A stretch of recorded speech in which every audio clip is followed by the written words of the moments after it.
后来，过来是总统蔡英文下晡要来主持着民进党的中常会进程，先来针对着疫情甲农历过年的防疫工作发表谈话。请大家继续保持信心相信专业，继续跟我们一起走下去。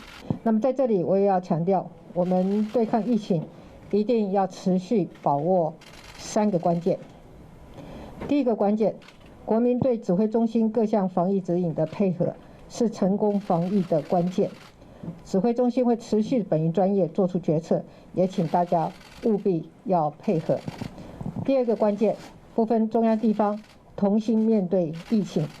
中央一定会全力支援我们的地方防疫，并且强化协调的机制。第3个关键是团结意识。尤其是这一次的桃医感染事件当中呢，社会上共同挺医护、挺桃园、挺第一线的防疫人员，就是我们台湾需要的团结意识。